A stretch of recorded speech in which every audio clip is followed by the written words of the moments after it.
the Stinky Popcorn Boys. We watch movies and eat popcorn. And you're stinky. Hello. We are the Stinky Popcorn Boys, just some boys talking about movies and how they made us feel. I am Patrick Basquill, and I am so old now I can't eat M&Ms without getting a headache. Probably have teeth problems. I'm John Gilardi, and all I wanted was just a friend. That's all I wanted. I was misunderstood. Damn, dude. No, it's not that I was a serial killer. I just wanted a friend. No, just wanted a friend. Such a weird line. Anyways, what are we talking about today? Today, what are we Hey, you tell us. We're just gonna give you solid 2 minutes of dead space, and you tell us. Yeah, let's hear it. It's like Blue's Clues, but for adults. Go ahead. What are we talking about today? Today we were talking about Tom Hardy's descent back into the sweaty man that is Eddie Brock, as he plays with Woody Harrelson's bad wig, and he looks into the mirror and he sees a dripping, gooey boy that is Venom. Let there be carnage. That's the synopsis. Yep. There is some truth, though. I mean, there's nothing. You didn't say anything not true, but there, like the sense of that synopsis being really fast and like what just happened is actually pretty true to the movie. But that's how I've described the movie so far to people, is that it feels like there's like a 2 hour 15 minute movie that got cut down to an hour and 30 minutes, and it's like that's just it just moves, and like sometimes it's like, ooh, they clearly cut something out. Like, there's one part where, I guess Carnage is like, and I want Venom. And it's like, how do you know his name? Well, he's, I guess, because he's of him, he comes from him, I guess. I don't know. I guess. Well, I do know that it is intentional. So it's not, I don't think this is a cutting room floor thing. They wanted it to feel like this. This was an artistic decision. Sounds like from the top, from the director. So Andy Serkis just wanted it to be a ride. Andy Serkis. Yeah. So who's Andy Serkis? You might ask. You've seen him. He's Gollum. He's Smeagol. He's King Kong. He's a lot of people that you've seen. He's a lot of motion capture. Yeah. He's Caesar. Yeah. So he's good at what he does, and I guess it makes sense for him. Also Ulysses Claw. Who's that? Ulysses Claw? Yeah. Who's that? Who is it? I don't know. I'm asking you. What? You don't actually know Ulysses Claw? No, I don't. Is Claw in fucking the Marvel Cinematic Universe. Oh, yeah. Okay. I was picturing like people he would mocap as. That was the line we're going off. No. Okay. Yeah, I know, but I was like, hey, that's his actual face though. Yeah. So I guess to bring a background of what the movie's about, we should make this podcast as chaotic as the movie is. That'd be tough because this movie is very chaotic. It's essentially Venom and Eddie Brock are together. That's what you think. Yeah. There's no origin story. Like they're together. You see Venom a lot more, and they're kind of struggling with who has control and their relationship with each other. And meanwhile, there's pretty much just another storyline going with Carnage and his girlfriend and breaking her out, and him like getting the symbiote and wreaking havoc. And then they fight. It's super basic movie. That's pretty much straight. It's like, all right, so Venom and Eddie, they're having a bad time together. They're trying to figure it out. Clint Cassidy, or whatever the fuck his name is. Cassidy? Cletus Cassidy. Yeah. Cletus Cassidy, he's a bad guy. He drinks some of Eddie's blood, and he gets his lady out, and they fight. That's it. I mean, we just said the same thing too, but it's just like that's just what it is. It's a simple movie. It knows what it wants to be, if we can trust what Andy Serkis says, or maybe it's some saving face. But I think they did what they were doing because it does feel like the first movie, but done. Like the first movie is like what was charming about it was kind of an accident, and then this one feels like, okay, we know what that magic was, and they doubled down on it. So we're gonna dig into it now. So this movie like is very consistent in its tone, in its pacing, in its chaos, and everything, you know. And it's such a weird movie because it's not good, but I had fun, and I had fun in the first one, you know. Like I think like this and Suicide Squad kind of came out around the same time, and they were both terrible movies, but one was fun, you know.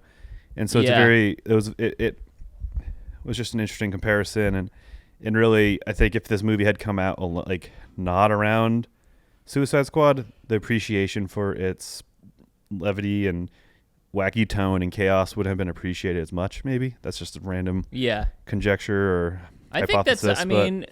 I think that's a good, like, you could definitely, extrapolate that out wider, where it's like some movies maybe didn't succeed as much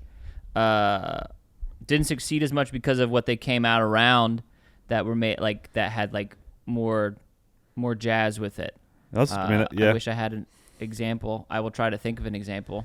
Well, there's definitely examples with video games. Overwatch killed a bunch of games when it first came out, so that's an example. It's just bad timing. Or Titanfall 2 came out between Call of Duty and Battlefield, stuff like that.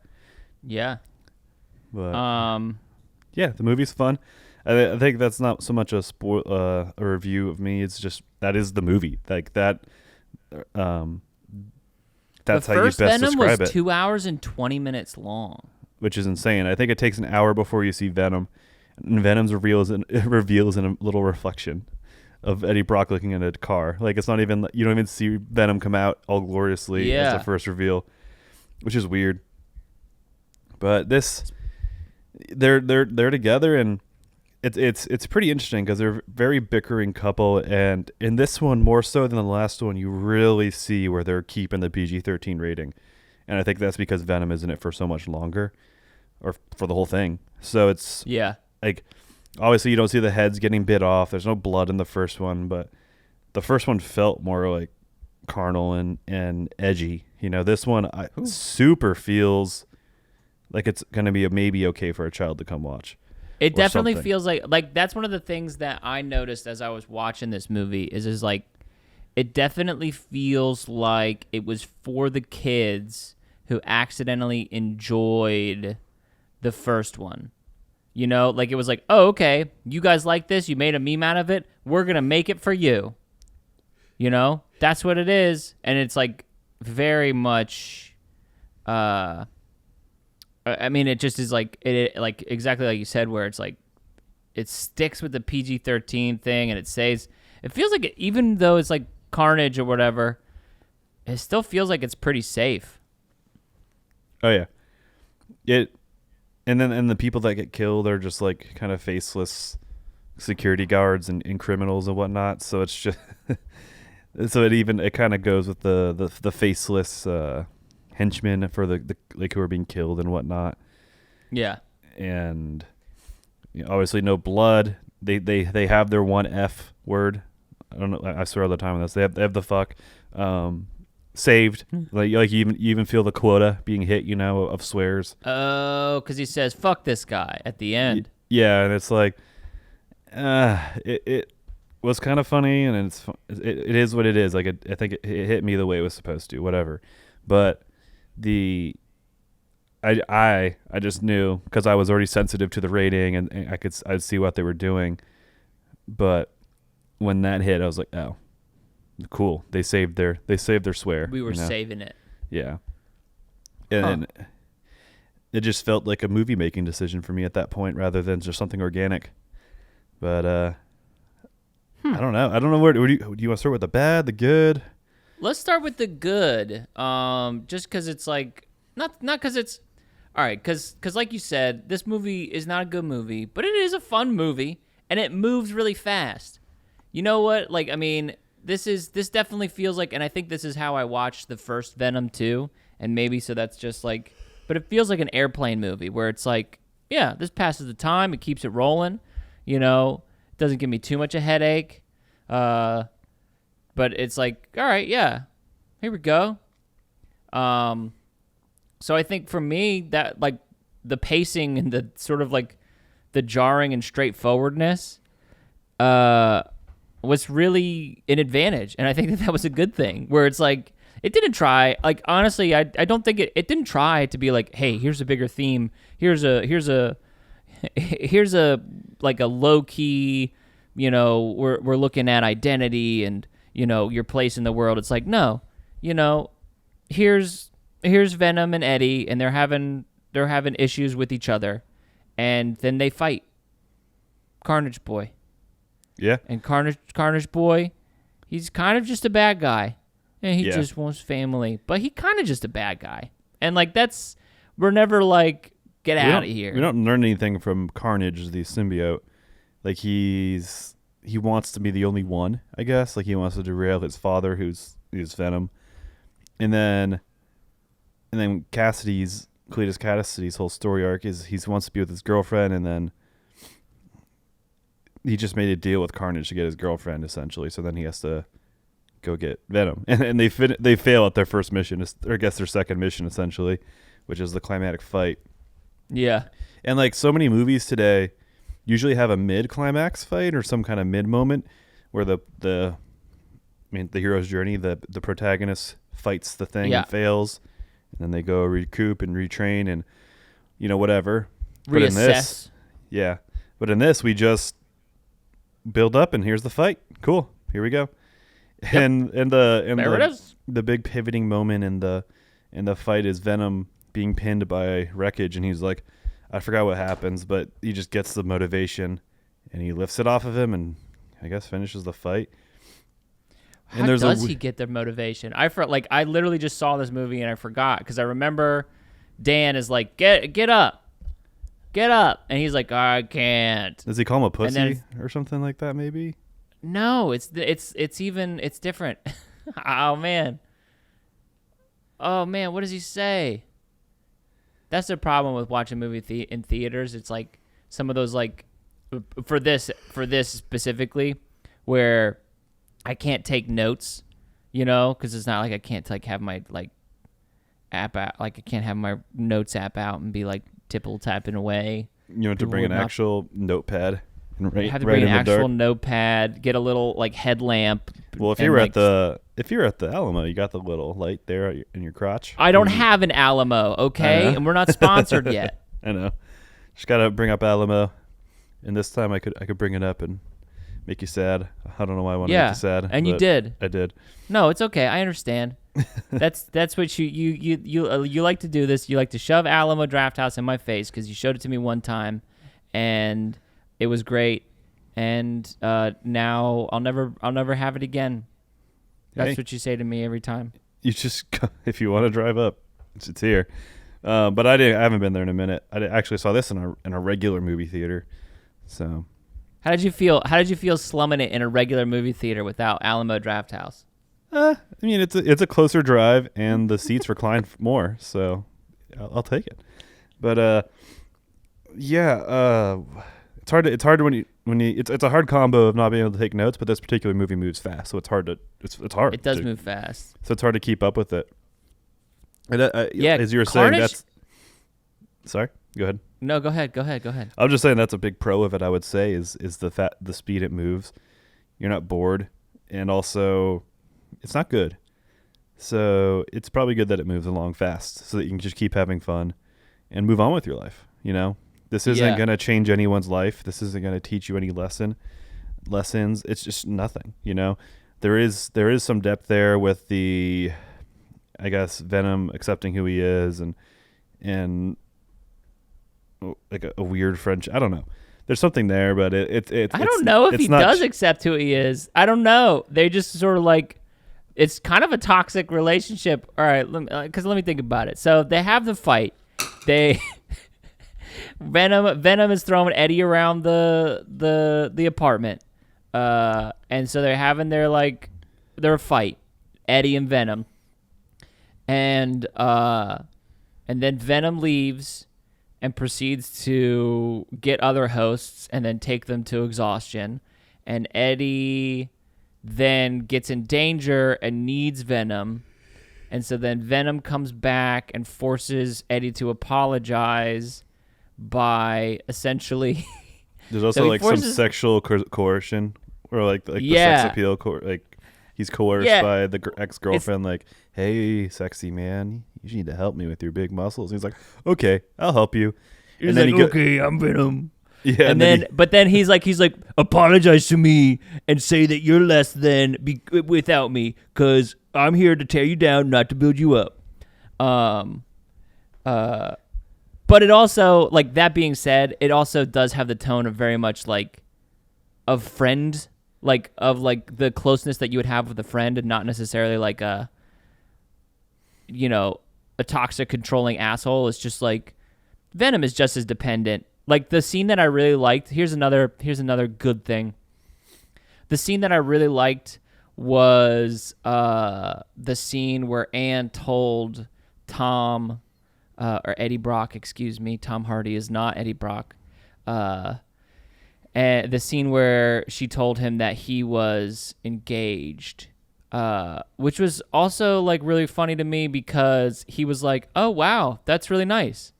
Congratulations." And she's like, "Well, you could be happy for me." And he's like, and to me, I was like, it felt like he was. It felt like he was like, you're trying to get him to say that he's not happy for you. But anyway, that's his whole separate thing. But they do a really good job of having like the little side conversation between Venom and Eddie internally, and then pairing that with what Eddie says out loud, where he's speaking both to the person that he's like physically talking to, and also to Venom, which is really nice. But that scene, especially when he's like, if you stay here, I'm going to make you cry. She'll love that. And then whenever they're on the motorbike and Venom says to him, he's like, I'm sorry, I can't heal a broken heart. And it's like, I know we're hurting right now. And it was just like, I was like, that's really nice. Yeah, that was probably the best kind of storytelling through the relationship, I guess, or the emotional journey there was great. I think the best and most like the rest of it felt like the butt of a joke, I guess. And even the like, sorry, I can't fix your heart, or trying to make him cry, like the make him cry thing was funny, but it was I don't know, it worked the best, I think. And then the rest was just like kind of Marvel movie joke comedy mashing, action comedy mashing, kind of just quips, And I mean, I liked it whenever he was when he was going into the prison, and he was like totally on edge, and so he's just like, I don't have an explanation for that. Maybe it's a panic attack. I think they did a pretty good job of that for the most part. It's like, yeah, sometimes they did it. But I think for the most part, they did a pretty good job of it. They swung and hit most of them, and for someone, they probably hit all of them, or they laughed at the ones that I didn't laugh at. And there was like good, clever jokes and good, I don't know, just situational humor, or just, I don't know, something likened to the kind of British humor, where it's just weird situational stuff and people acting normally or lazy, like pretty like casual about it. I also think too is like Tom Hardy's performance as Eddie Brock, being Eddie Brock and Venom, and then it's honestly, I think it's pretty good, just because it's like, when he slaps Dan, he's like, I'm sorry, but he doesn't like, he's like, like, listen, I'm not gonna try and like overplay this. It's just like, this is just my day, okay? So, and what's going on. And also, I kind of don't like you anyway, but I also don't dislike you. So I'm just going to move on. And yeah, I mean, I think that his like portrayal of it as someone who is like, has an alien, another person, almost a whole nother brain inside of them, a whole nother consciousness inside of them. And, and then like is also trying to maintain a grip on reality. And then also just not like, they have an alien person inside of them that they can communicate with, so they don't necessarily care, how much of a grip they maintain on reality. Yeah. I like that. Well, what do you think about, big pivot, but what do you think about his performance, I guess, with that? Like, for me, I got taken out of it a little bit by the wacky performance not so much, but his accent just confused me. I didn't notice that. I know that you said that to me. I didn't notice it. Made me feel like the character wasn't. I don't feel a lot of consistency from the performance. And maybe that comes from just the accents that I'm hearing, or maybe it's because Eddie Brock is more of a vessel for Venom, which he literally is. But like, we're watching this because of the cool Venom guy, like the cool looking dude, like the cool monster that's funny and badass and whatnot. That's why we're watching it. And Tom Hardy's a good enough talent to carry it on the other side, but he truly just does feel like that kind of Venom. I mean that Venom, that vessel, and that felt like he wasn't the weakest part, but it felt like he isn't weak because he's a really good actor and performer and he's doing well with Eddie Brock, but it felt like the missing link for me, and I felt weird about that, and I felt that in the first one. And I think in the first one he was more wacky though, and it got away with it with the stupid lobster thing and the crazy guy in his head, And in this movie, he's kind of over it. He's over Venom, so he's super subdued with it, and so that colorfulness isn't there as much. And you can't combine that with the weird accent. It's all over the place. At least that's how I heard it, and maybe I'm stupid, but it felt weird to me, and I was just like, what do they want with him? And that distracted me. And then the PG-13 kind of keeping it PG-13 kind of distracted me too. And that's not to say it didn't, like, I enjoyed this movie for a fun popcorn ride. Like, I still enjoyed it. Like, I didn't let it stop me. But those things kept me at pause and maybe stopped me from liking it that much more. I don't know. I gently disagree with you. Oh my God. I know that you said that. I know that you said that to me, and I was kind of looking for it, and I didn't see the way that I read his, like, sort of like, I guess the accent swings were more the, like, sort of like bleed through as Eddie tries to maintain his grip on his own person as he sort of like slowly becomes Venom as well. And to me, it worked. I liked it. That's not to say, and also I think that Tom Hardy loves this because he went out and he was like, get me Andy Serkis. He stopped for Andy Serkis. I'm pretty sure he's one of the main producers on it. I mean, probably because he's making a lot of money. By Tom Hardy too. I think in the credits at least. Yeah, I from what I know is he's all about this, and he's like, fucking love doing this. This is a lot of fun for me, and so I think for me that's it shows. I think that he goes all in. That's how I see it, and he's attempting in this movie to give it's a weirder, littler portrayal of a man slowly becoming one with his alien symbiote. For me. I mean, let's argue about it. You say that, but you also said earlier that it was a very toxic conjoining, and like, did they come back together for the right reasons, Yeah. And is that coming to grips with yourself and your other self if it's not good and healthy? No. Not coming to grips. They're slowly becoming one, and whether or not that's a good thing will be determined later. Interesting. That's okay. it's like they're conjoining. They're not they're like conjoining so that they are slowly becoming one, where the self is lost into the many. So Venom and Eddie Brock become. We are Venom. Vetti Brock. Vetti Brock. Vetti Brom. Not that they're like, hey, now I hear your faults and I hear your faults and I have their they I don't think that's in the cards. I honestly think that, and we can I would say in 10 minutes discuss the sort of what I think and what I've been telling people is the best thing about it is the post-credits sequence. Yeah. And that being said, that's like I'm with you where it's like I didn't like this movie, but it moves fast enough and it's fun enough that I like it. Yeah. And then the post-credit scene, which just let's- gives so much imagination left to the mind and anticipation, and not for the direct relationship, but just, oh man, what else are they going to do with this? Yeah, I That's know. Far From Home. I guess spoiled it. But yeah. Well, yeah, we'll give you guys, I don't know, 5 more minutes, because I want to talk about, Woody Harrelson. Harrelson. Carl. It's probably how Harrison Ford says his name.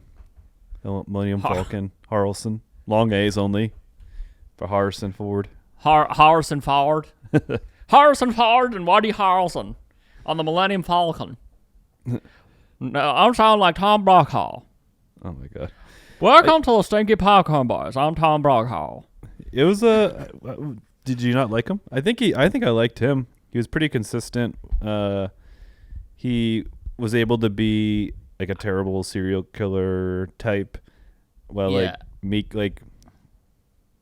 while his innocent side and his past, and not his innocent side, but just like whatever vulnerability got him the way he is, and the human element of him was there, but it was also there with a touch of like, is he being a sociopath, like psychopath? Like, is he doing that? Like, is he working that charm, that they have? So that was really kind of cool and well thought out and well played out, and it doesn't call attention to itself. In a sense, it's there, and you can ride it and take it at face value and not think about it, but you can, and I enjoyed that, and I think Woody Harrelson did a pretty good job of hitting extremes of being, subdued to crazy to everywhere in between.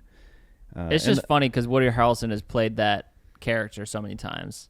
Just, oh, really? Just in turn, like Natural Born Killers. It's just a different version of his character in Natural Born Killers. And I feel like he's done that sort of like lover on the run as a crazy man thing a couple different times. Yeah. Which again is not necessarily a bad thing. Hey, it works. And if that's something he's done, plop it right in, call it good. But I have no issue with Woody Harrelson's performance. I'm just gonna say Woody. I'm just gonna say I have no problem with Woody's performance. We're good friends. I'm just gonna say Woody. It's not because I don't want to keep saying his last name and saying it weird, because I've said it so many times and it feels weird to me.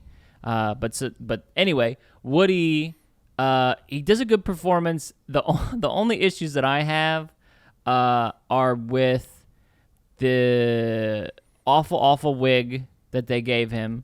It's better than the one from the post-credit scene. I guess so. But I almost wish they used that, because it's just fucking go for it, I mean, it's just a clown. Like, that's just a weird clown wig. The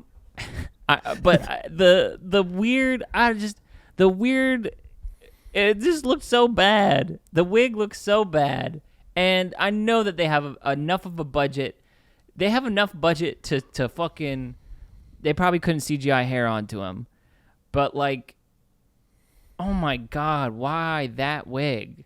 Like, I guess they wanted to be kind of like I kind of see it, there's like the Southern bumpkin country guy who is so out of touch with whatever that his haircut is just like a bad cut with bad bangs, and then you compound that with him being isolated on death row forever.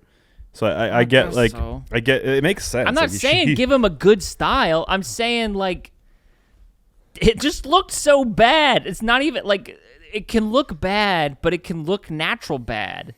Like the softness, and this is a weird thing for me to go off on, but the softness of the hair in the front of it, and like the fineness and how it had like that weird cowlick was just like, I don't know why. Maybe personally I just didn't like it, and it's really not that big of a deal. But I truly think it's an awful wig, and the decision to put him in that is a bad decision.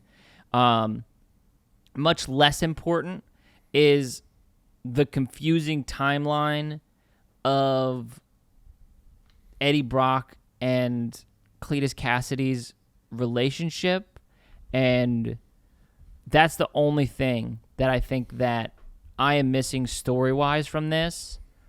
Just because I think it's something that could have been really cool and really good, maybe would have added 5 to 10 minutes to the movie. Yeah, because there's not a big why he wants him. There's not a big why. It's not even the first time where it's like, oh, he has this relationship with this guy, and then he's like, all right, if you print this, and then I'll give you all the information that you know or that you want to know, and then he prints it and then figures it out without going back to him, and then because he did that, Cletus Cassidy hates him. When it's like, if I'm a reporter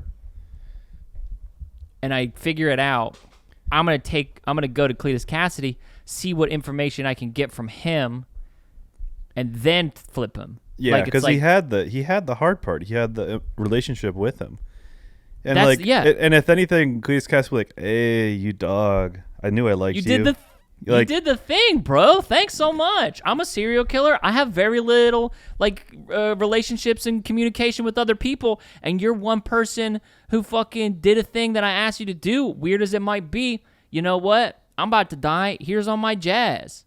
And instead of doing that, he was like, hey, get fucked. I figured it out. I'm Sherlock Holmes.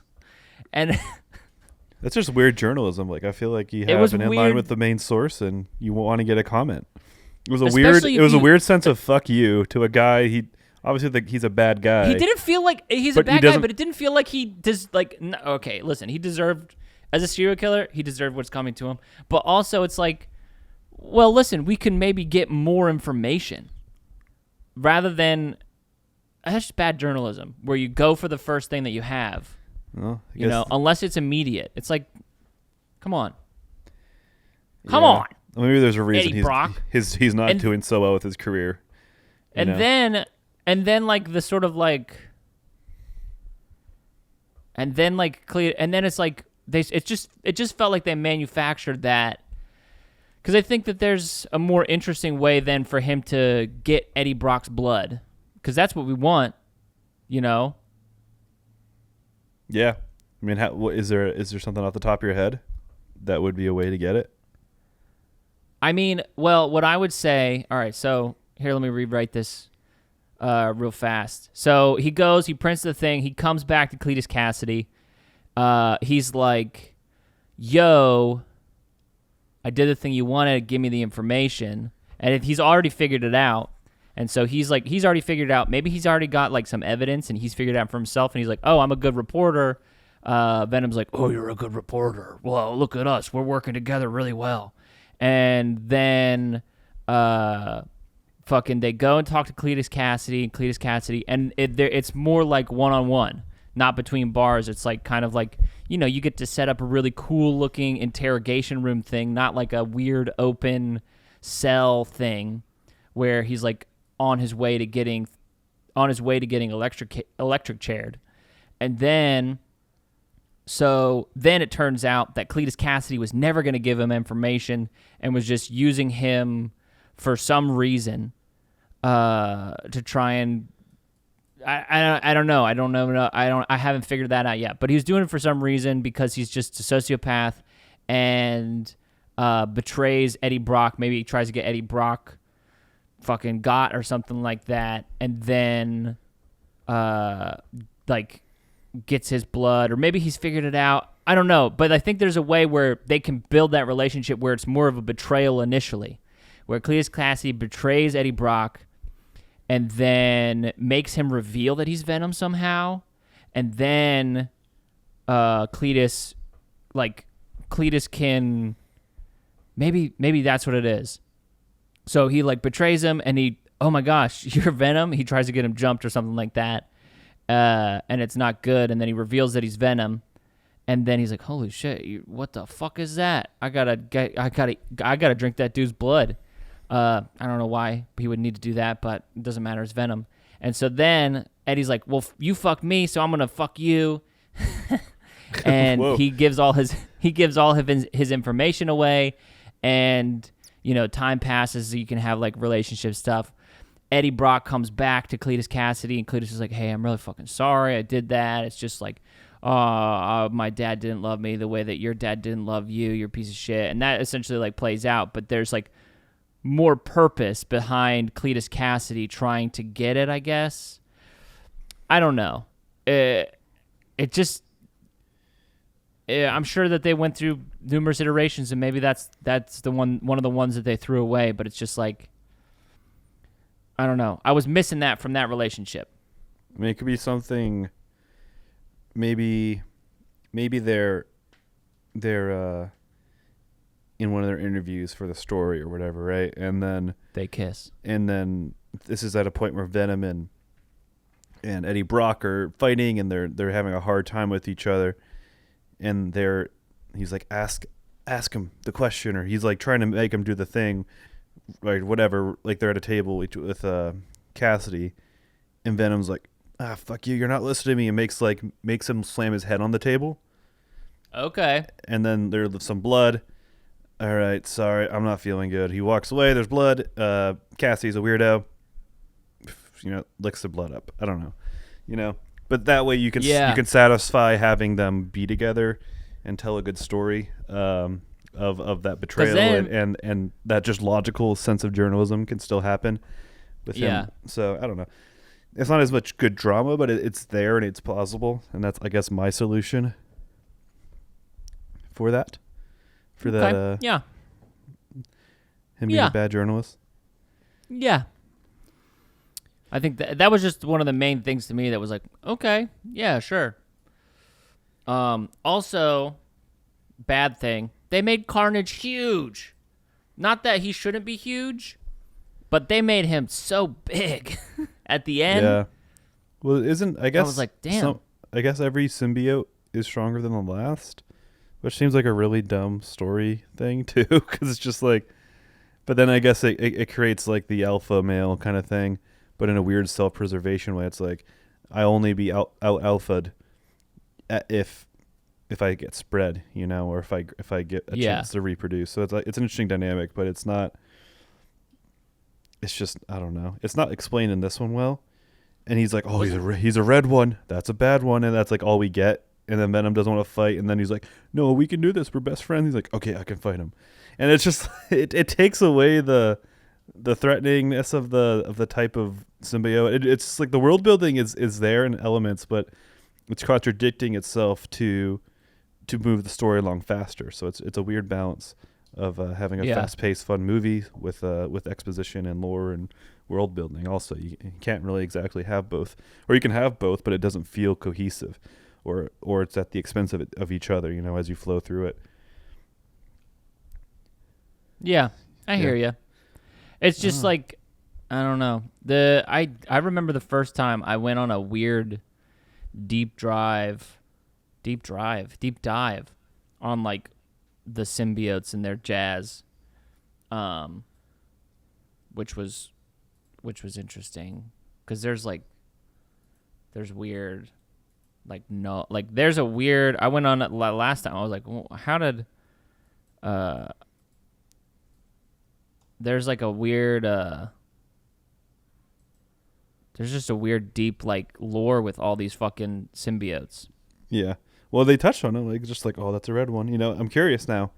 And we probably won't get that for a while. But is there anything you want to add, or do you want to jump into the end credit scene? I'm just going to the end credit scene, dude. Right. Oh, it was cheesy as fuck that Al Capone.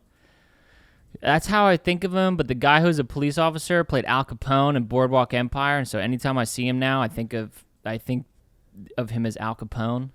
Yeah, he reminds me of he's like, I picture him being one of the Wahlbergers, one of the Wahlberg's cousins, Yeah, he's like definitely like a Wahlberg cousin. Yeah. That's funny. He's in The Pacific also, which is that HBO World War II show, and then on the other end you have in the Band of Brothers you have Donnie Wahlberg. So it's like there's like that weird, when you watch those, I don't know, it just, they play the same role, same looking dude. Yeah.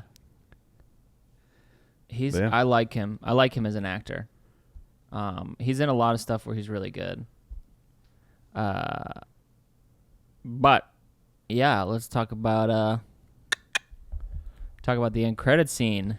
Yeah, which was probably the most interesting part of this. Yeah, I said. Yeah, so paint the picture. Venom needs to go on holiday, essentially. or Eddie Brock. He needs to go out of town for some reason because they're on the run. Yeah, and okay, that's for some reason, for some reason Eddie Brock is on the run because I guess they saw him. Yep, he needs to go on the run because he killed a serial killer and people saw him. Who knows? Yes. But they need to go on the run together. Yes. And so they go down to Beach Place. Did they say where it was? I missed. I missed Central America, probably. But yeah, so they're there and they're just chilling, and then all of a sudden, flash. Well, no, hold on. Hold on. So, There's a bit before that where Venom is like, he's like, man, if you only, Venom is essentially to Eddie Brock is like, bro, if you knew all the shit that I seen, you'd be like, whoa, dude, you've seen some shit. And then he's like, what are you talking about? And Venom's like, oh, I'm an alien. I've been all over the universe. You don't think I've seen some shit? Let me fucking show you. And then like as they start to like do this meditation thing, flash. Now pick it back up. Yeah, and then so they're in like a nicer version of the hotel, which isn't really a big detail. But then like the TV shows and we see that Peter Parker was it's a J. Jonah Jameson. Yeah, talking about Peter Parker. And presumably when Doctor Strange does the spell and it goes wrong, I think is that moment that we're seeing. I think so Venom is in all likeliness is gonna be in No Way Home. You think so?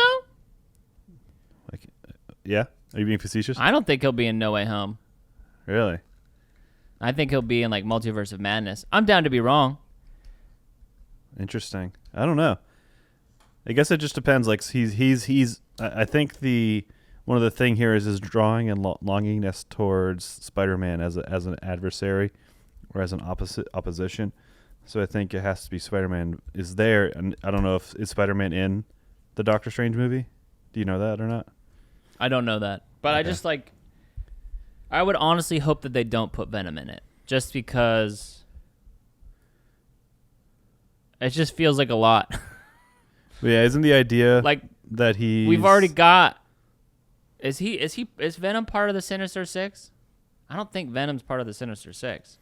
No, I think it's like kind of like the classic guys in the city, but I think they're gonna throw. I think they're making this movie an event though. I mean, listen, I'm not saying that they're not making an event, but I just feel like that's too many. Like, that's just too much. The Sinister Six the original Sinister Six consists of Kraven the Hunter, Mysterio, Dr. Octopus, Vulture, Sandman, and Electro. I'll be interested. I mean, that's the whole fun of this, is just that. Like, what are they going to do with it? And even if he isn't, it's got you wondering and excited about it because I think it's going to be an event no matter what it is, and it's going to be awesome. And I think I think the coolest thing about it is that it's pulling what I'd argue was the first big kind of superhero movie franchise in modern times with the Sam Raimi Spider-Mans, bring them into the most successful movie franchise of all time, let alone comic book franchises. Yeah. So it'll be a big celebration really cool. for the people who've been watching these movies since, I don't know, 2000-ish, whenever the first one came out. It's going to be awesome. It's unprecedented. Like the whole Endgame, that arc is, I mean, this doesn't top it, but it does top it in a different way, of timeline, just by by 8 or 10 years. Yeah. And it's cool. I don't know. Yeah. I think one of the things that makes me most excited about is just like the sort of like the business put aside of everything, where they're just like, hey, you guys want this? We're just gonna put everything we can in here, and we're gonna say give us all your money, get out of here. You guys thought we wouldn't be able to do it because of business and contracts. Nope, we don't care about those anymore. Or if we do, we probably do, but we have crazy contracts, and everything's gonna work out. Because guess what? Everyone's just getting paid because you guys are gonna come see this movie. Yep. They put it together. You mean we can make a lot of money if we put aside old traditional like traditions, I guess, in business or whatever. Yeah. I don't know. It's just because it's just like, hey, and this is something. It's so funny because it's like, this is something that I've dreamt about, because as like for forever, not in a way where it's good, but just because if it's good, it's great too. Because that's one of the things about the whole Marvel fucking universe thing, is that they're just humans, and there's nothing that stops the fucking Michael Keaton Batman and the Ben Affleck Batman because Ben Affleck exists, Michael Keaton exists. Their versions of Batmans have existed separately. Now they can exist together, and you guys can tell wild, crazy, batshit stories. Yeah, I mean, it's true to like comic books, like yeah. And it's making these movies more and more like comic books. Now it's gonna probably get pretty messy with this age, I imagine, with the multiverse stuff. Like, it was pretty clean cut, and I'm sure that maybe they'll do a good job explaining it. But there's gonna be a lot of people who aren't wrapping their heads around, multiverses, and that this is a different version of that, and they both exist, and true timeline. Like like the whole honestly kind of arc of Loki was actually kind of a cool way to just explain that, like, yes, these are the one true forms of things that we're seeing, and then now that's just uncapped, and now it's literally whatever. And if you miss Loki, or you just don't understand alternate timelines, even or even was it Schrodinger's cat, like that, all that kind of crazy shit of just like diverging universes and moments. I'm just curious how that'll handle people, and like, or they'll just be simply like, oh wow, look at these guys together. I don't get it. I don't know. Like, I feel like I would be confused. I love it. But who knows? Yeah, That's I not mean, me. it's gonna be honestly, I think it's gonna be a short run of it, because eventually the money, eventually people are gonna get greedy, fucking, he's like, the people at Sony are gonna be like, this is great, this is good, but let's just have our own Spider-Man universe now, because we've still got Spider-Man. We have the rights. We're never gonna not have the rights, because why would we give up the rights to Spider-Man? And it's gonna and so this is also, I think we're looking at Multiverse of Madness, or there will be some cutoff. I would be so happy to be wrong. That where they're able to somehow manage it, but I think that this will be a blip where everything is together, and then there's going to be a reset, because that's just going to be the way that it works. Yeah, I think they got to simplify. I think it could just get out of hand, and not. I'd be curious what they do with it, I guess. I don't know. That's my bullshit answer. But it really is unprecedented. All of this is, and they top themselves. Maybe we should have seen it coming, but like, they top themselves from the. Are you talking about just having Venom possibly involved in No Way Home? The whole, like, digging up pretty much the old universe, the old franchises, because like combining franchises in a universe that were very, like, our hand is being held and we're being shown that they're in the same universe, but that the fact that you have 25 movies that culminate one huge, unprecedented, but it's a telegraph the whole way. But when you pull on the multiverse aspect of this is unprecedented. It turns into a whole new different event that we never thought we could have had. Again, because of the aforementioned old man stuffy kind of contracts and being, and hardlining it.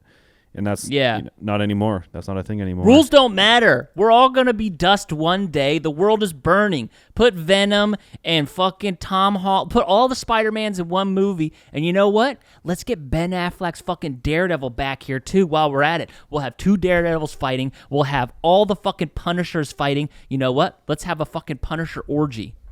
That's one thing. Like, let's go there. Let's do that. That'd confuse a lot of people who are already confused about liking the Punisher. And you know what? I'm good with that. I love that.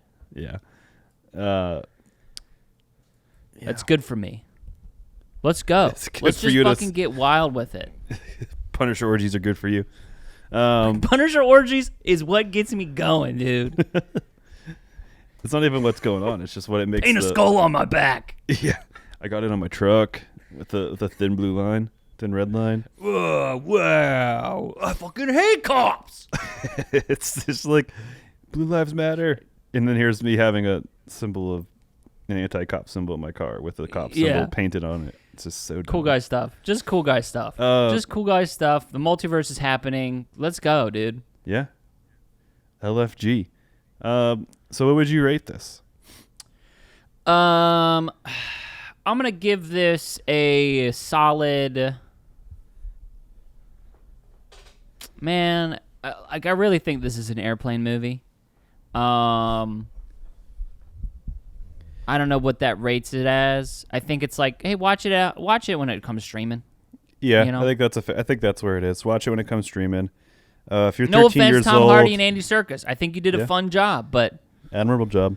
I mean, if you're between the ages of 11 and 17, and you think big black monster with cool Spider-Man eyes and edgy jokes is dope, which you probably do Yeah. if you're in that age group and you drink Mountain Dew and game and wear hoodies all year round.